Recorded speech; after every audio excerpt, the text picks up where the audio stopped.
Hi and welcome back to Garden Ninja. Now today's a really exciting day here at Garden Ninja HQ because the Gabions have arrived for the Exploding Atom Garden. Now I know it's been a while since I've done an update on the Exploding Atom Garden. That's mainly due to bad weather, winter and a little bit of ninja fatigue. But today's video is going to be about Gabions and how I'm going to use these wire mesh boxes to provide a real structure and focal point for the garden. So come on, let's get cracking. Now they arrive usually flat pack with different panel sizes, and then you've got connectors which connect them together. It's basically like an adult version of Lego. You're going to have to put these together. So I'm going to show you how to do a basic rectangular one now on the floor, and then I'm going to build the other 5 and then move them into position before we start to build them. Now the connectors with Gabions are really interesting, and I've opted for these spiral connectors. That's mainly because they're really simple to use. There is an alternative where you get these clasps that clip round corners, but they're a bit more fiddly. These are really robust and dead easy. You don't need any special tools. What you do with these, once you've laid it out correctly, is you thread it through the joining parts, and as you twist, it will then connect the different parts together, and they're really robust. Hello, Barry. So we're going to lay these out now on a stable surface and work out which piece goes where.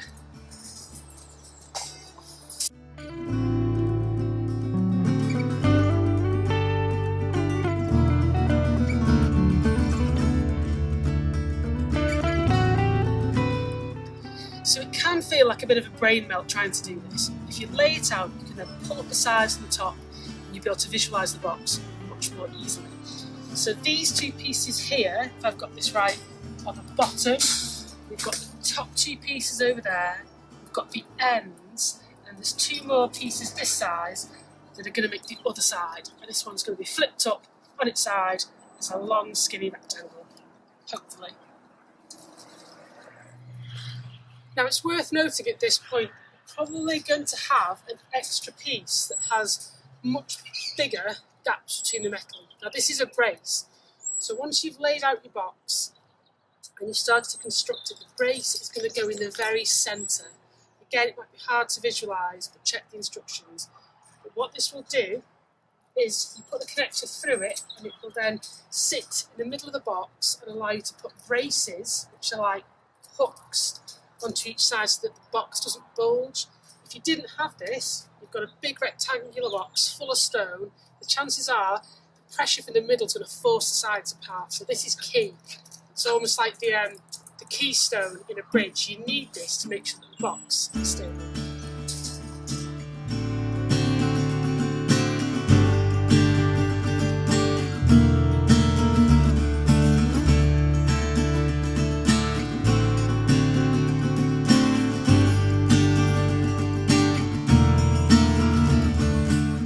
The Gabions are going to form an intrinsic part of the garden in the inner core. So this is the only real sort of hard landscaping structure that I'm using here. I'm trying to be sensitive to the surrounding environment, making sure that it blends in.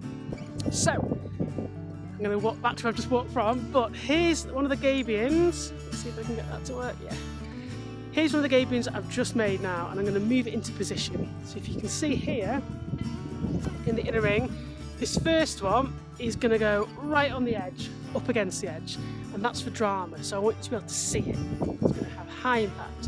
What I'm going to fill them with is reclaimed bricks that have been used in the surrounding house and path, so it all fits together. So when you see it, you're going to think, okay, connection, bing, bing, bing, and it will draw your eye into the house in the background and from your house into the garden. So it's like a symbiotic relationship.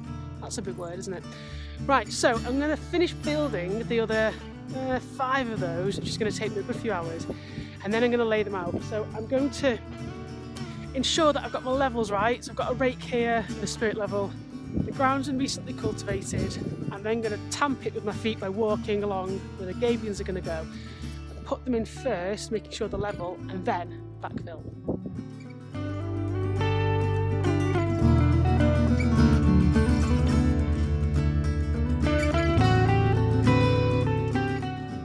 So I've laid the Gabion cages out, and I've got some foundations in the form of flags that I've put down. If you don't put a foundation down and you put them directly onto soft earth like I've got here, what you'll find is over time they'll move as they settle, and then you'll have a whole heap of trouble emptying them to re-level them. So stitching time saves 9. Get your foundations in, whether it be flags or a concrete base or compacted hardcore, and make sure that's level. So I'm going to get the others in now and then start to fill them, and I'll show you that next. So all I'm doing is literally repeating the same layers again and again until I get to the top. And then I'm going to finish my gabions with a course of slate tiles that I've reclaimed. So I found a big box of them and I'm going to cover them.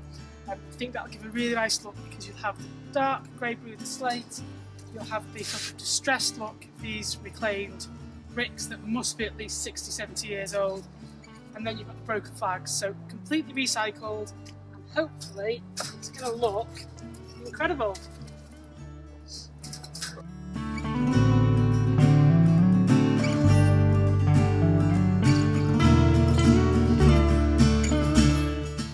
So whilst you're filling the gabions, if you're doing it this way, which is I'm filling them by the sides so that my little hands can reach in and arrange the bricks, you can usually just fill them from the top if you're using Gabion stone, but I can't do that because I'm just not tall enough. So you're going to have to use a spirit level as you're stacking them to make sure that if they've moved or migrated, you can make small micro adjustments so that you don't end up with a wonky donkey Gabion. But if you have a look inside here, move it out of the way, you'll start to see the kind of air gap that I was talking about before in the centre. Now you can fill the middle of the crates, sorry, the gabions, with plastic crates or anything to fill the space. You don't have to keep using the expensive materials. All you're bothered about is the external view.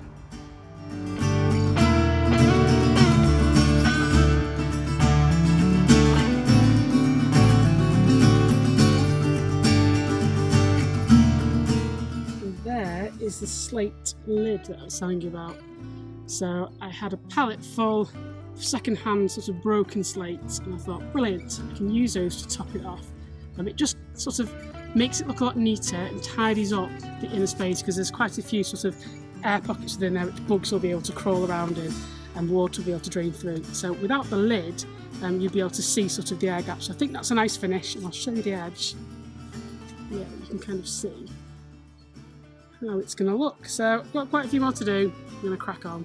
So I've just finished the gabion I was showing you behind me, and I've got the slate roof on, if you can see that there. Da-da-da. So we've done 1, 2, 3, and I'm now on the 4th. Now this is a bit of a labour of love.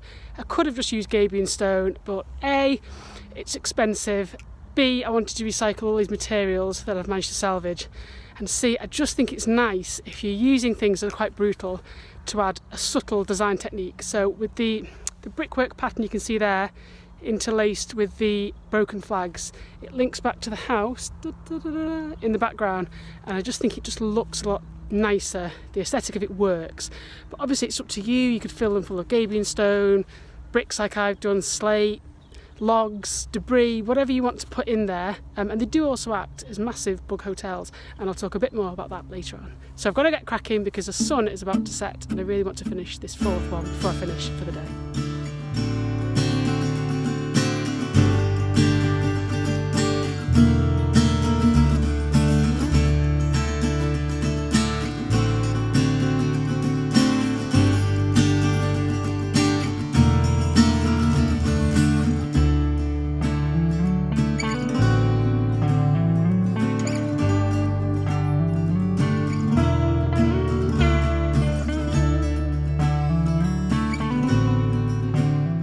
So the next stage for the exploding atom garden is to start planting up the inner ring with all the hot border herbaceous perennials.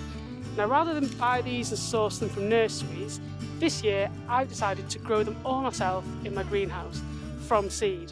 Now I'm going to be gardening without plastic this year when I grow these seeds, and if that's something of interest for you, then why not check out the Gardening Without Plastic vlog series for plastic-free gardening. So all the seedlings are being grown without any plastic in biodegradable pots and containers, and I'm going to document exactly how that pans out, both good and bad, this year. So I've been Garden Ninja. If you've liked this video on the exploding atom garden and gabions, why not subscribe to my YouTube channel, add a comment in the bottom if you've got questions or queries. I would love to hear from you. I'm off inside for a nice cold drink. Happy gardening.